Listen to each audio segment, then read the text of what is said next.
Santali NET SET WB SSC WB TET PTET YouTube channel कौन सना पटो को सकुंदराम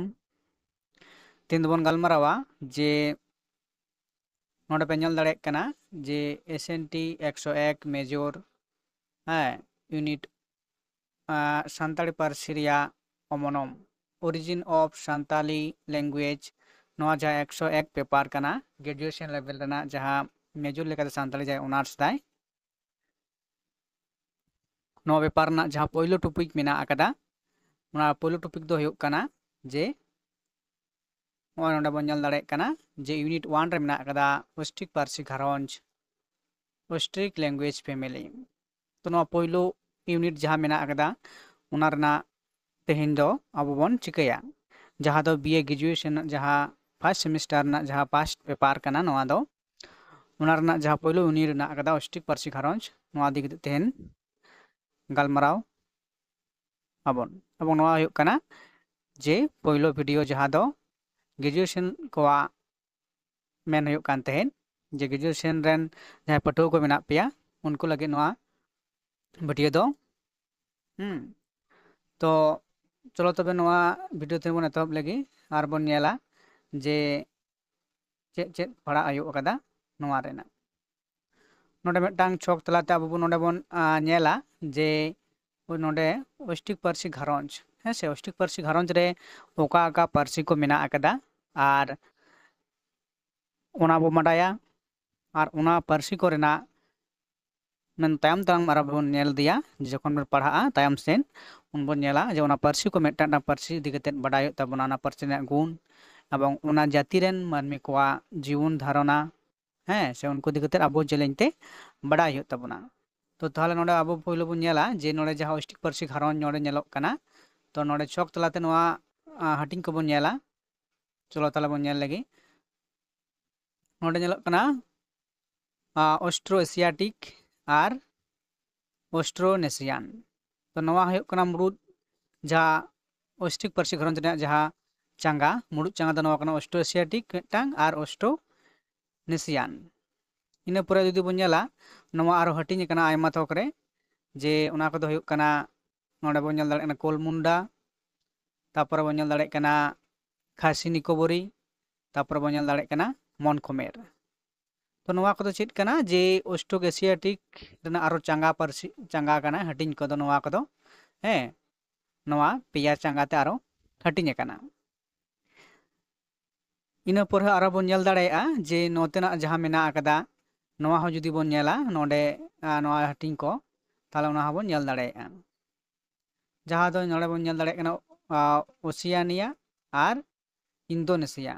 तो नोते नोते हो किन्तु बारया हाटिंग नोडे ऑस्ट्रोनेशिया ना जहाँ बारया हाटिंग नोडे बन बाडाय दाड़ेयाग कना इना परवर्ती क्षेत्र दो नोतेना जहाँ मेना नोआ हाटिंग को नोते जहाँ मेना चांगा हाटिंग ओना को बन नेला मेनदो कोलमुंडा रना जहाँ हाटिंग मेना अदा जे पश्चिमा आर मिदटांग दो मेना अकदा पूर्वी तो नोआ रना हर बारया हाटिंग हुयुक कना जे कोलमुंडा खुना हो जुदी आरो बन नेला कोलमुंडा खुना हो जे नोड़ा खुना किन्तु आरो बारया हाटिंगोग कना मेनदो पश्चिमा रे चेद चेद मेना जे पारसी को मेना अकदा आर पूर्वी रे बा चेद पारसी मेना ओना तायम दाराम आरो बन नेला तो इन दा जहाँ बन नेल दाड़ेयाग कना जे नोडे पूर्व रे जे पश्चिमा चेद कना कुरुक खड़िया जुआ आर सबोर नुकु नुकु जाति मेना अकाद कोआ आर नुकुआ पारसी इदी कते हो बाडाय हुयुक ताबोना जाति इदी कते बाडाय हुयुक ताबोना एबं नुकुआ जहाँ पारसी नोआ इदी कते हो आबो बाडाय हुयुक ताबोना इना परे जहाँ पूर्वी रे चिले चिले जाति मेना अकाद कोआ बा उनको कोआ जे पारसी हुई दाड़ेया नोडे नोडे बन नेल दाड़ेयाग कना को नोडे मेना कोआ एक रे मेना कदा सानताली मुंडा हो भूमिज आर बीर होड़ तो नुकु लेकाते नोडे बन नेल केद कोआ जे नोआ रना हाटिंग हेजना जहाँ टोटाली कोलमुंडा रना जहाँ हाटिंग ऑस्ट्रो एशियाटिक खुना जहाँ कोलमुंडा हाटिंग होइना कोलमुंडा दो चले को हिजुग काना नुकु बन बाडाय नामेद कोआ पश्चिमा मिद धारे आर पूर्वी मिद धारे पश्चिमा रे दो नुकु बन बाडाय केद कोआ 5 गोटांग जाति एबं नुकुआ पारसी बाडाय हुयुक ताबोना परवर्ती क्षेत्रे आर पूर्वी रे दो बड़ नेलक कना सानताली मुंडारी हो भूमिज बीर होड़ ᱴᱳᱴᱟᱞᱤ ᱚᱸᱰᱮ ᱡᱟᱦᱟᱸ ᱵᱚᱱ ᱧᱟᱢ ᱠᱮᱫ ᱠᱚᱣᱟ ᱱᱩᱠᱩ ᱫᱚ ᱠᱳᱞᱢᱩᱱᱰᱟ ᱥᱟᱠᱷᱟ ᱨᱮᱱ ᱦᱚᱲ ᱠᱟᱱᱟ ᱠᱚ ᱦᱮᱸᱥᱮ। तो परवर्ती क्षेत्र में परें लेदा तो आरो ताहले नोते जहां हटिंग को मेना हटिंग को बन नेल लगी हेसे तापर ओडे खासी आर निकोबरी खासी आर निकोबरी नोडा बन नेल दाड़े कना जे खासी आर निकोबरी टोट बारिया मिट कते नोडे किंतु खासी आलादा कना आर निकोबरी आलादा कना इना पर दोसार जहां मेना आकदा जे दोसार जुदी बन नेला नोडे मन खामेर ना हटिंग दो बारिया हटिंग कना बारे बोलते चे हटिंग मन खामेर को बारे हटिंग कना मन माने बर्मा और खामेर दो मेन दो कम्बोडिया तो नोडे हो जहां बारिया मन खामेर तो मन मिटांग और खामेर मिटांग तो मन रे दो को इना कोआ हैं सामुन पोलांग वांग और पेगु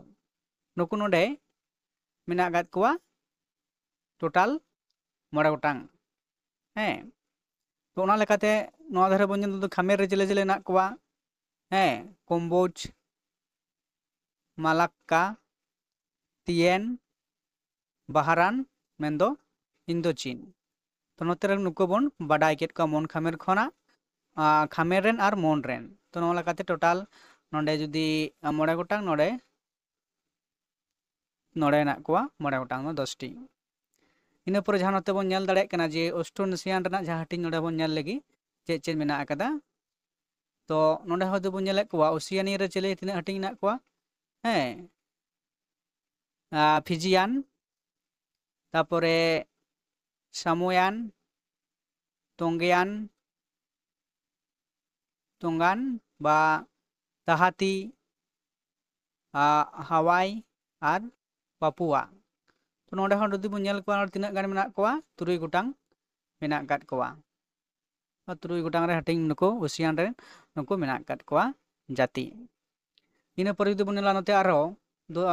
जहां मेना आकदा इंडोनेशिया रेना बारे हटिंग आरो मेना आकदा ना बारे हटिंग के दो होयो कना मेनदो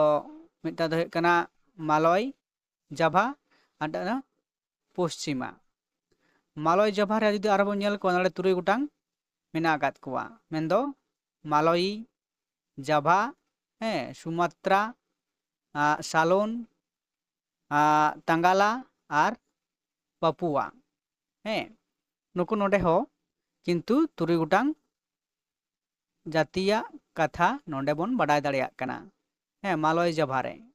तापर पश्चिमा जहां नोडे मेना आकाद कोआ नोडे माफाली होभा और मादागास्कार तो टोटाल नोडे 3 और नोते मेना आकाद कोआ पिया माने 8 गोटांग तो नोआ लेकाते नोडे बन नेल दाड़ेया कना जे नोआ जहां तथ्य नोडे नामक कना नोआ टोटाली नोआ जहां छक दो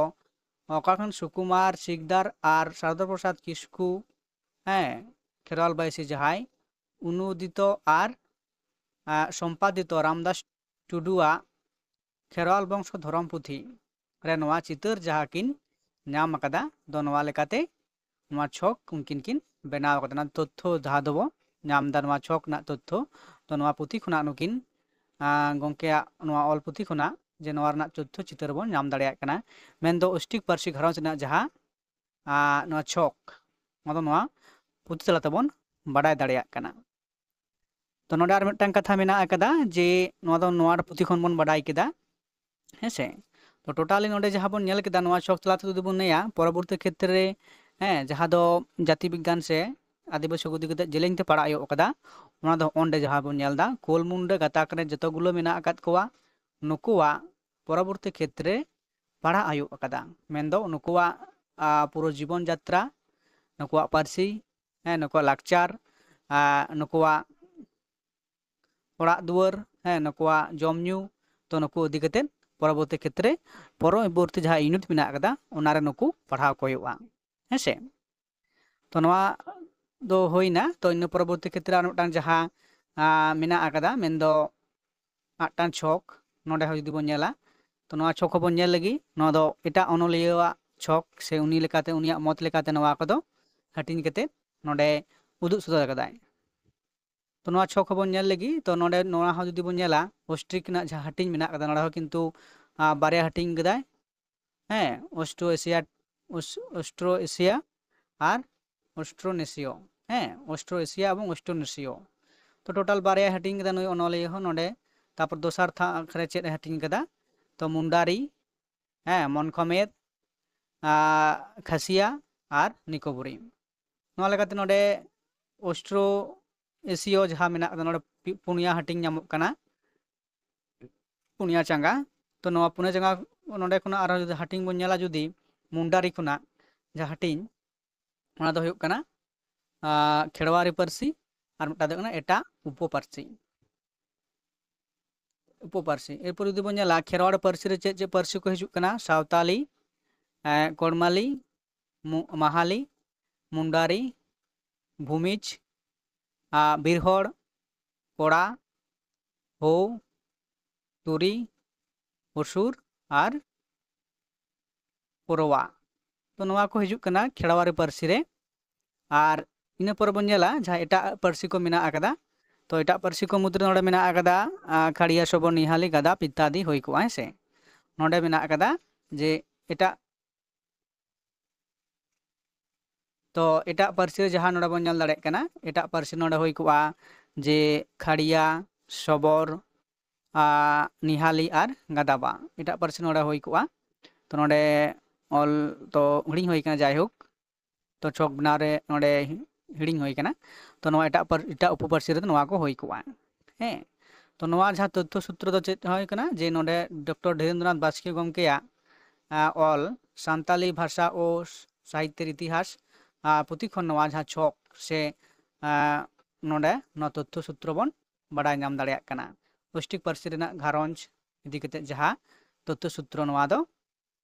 धीरेन्द्रनाथ बास्के गमकेया पुथि खना सान्ताली भाषा और साहित्येर इतिहास पुथि खन नोआ छक बन बाडाय दाड़ेयाग कना तो नोडे हो जुदी बन नेला जे खेरवाड़ी जहाँ पारसी को मेना आकदा नोआ पारसी को बा नुको जाति को इदि कतेद गे आबो जहाँ आदिवासी इदि कते नुको जहाँ ओडे आदिवासी से ऑस्टिक पारसी रेन जहाँ जाति को मेना काट का नुको यूनिट 2 रे किन्तु चिका हुआ नुको इदि कते नुकुआ सावता इदि कते नुकुआ जाति इदि कते नुकुआ ओड़ा दुर इदि कते नुकुआ जीवन धारणा इदि कते हैं सानाम किछु अबो परवर्ती कते जेरेन रे जेलें ते पढ़ा आयो कदा तो नोआ गे तहे कना तिना गालमाव साताम से नोआ ऑस्टिक पारसी घारंज ना जहाँ छक नोआ बन बाडाय नाम केदा एबं एर परवर्ती क्षेत्र जहाँ स्टेप मेना कदा जे ऑस्टिक पारसी दो का खन को हेजना ऑस्टिक पारसी दो चेद चेद पारसी नोडे बन नेल दाड़े कदा चेद चेद पारसी मेना कदा ऑस्टिक पारसी गाता करे तो नोआ ऑस्टिक पारसी को ओका जहाँ मिदटान पारसी कते जखन बन पढ़ा जेमन सान्ताली पारसी बा कोड़मारी पारसी बा महाली पारसी से मुंडारी पारसी तो ओना आलादा आलादा कते बन तो परवर्ती भिडियो रे बन गालमारावा हैं से एबं ओना पारसी रेना जे वैशिष्ट्य से गुण से चेद को मेना आकदा ओना परवर्ती भिडियो रे आबो बन गालमारावा तेहेना भिडियो नोडे गिन मुचाद दा मा एनखान आरो ताराम दाम भिडियो बन गालमारावा।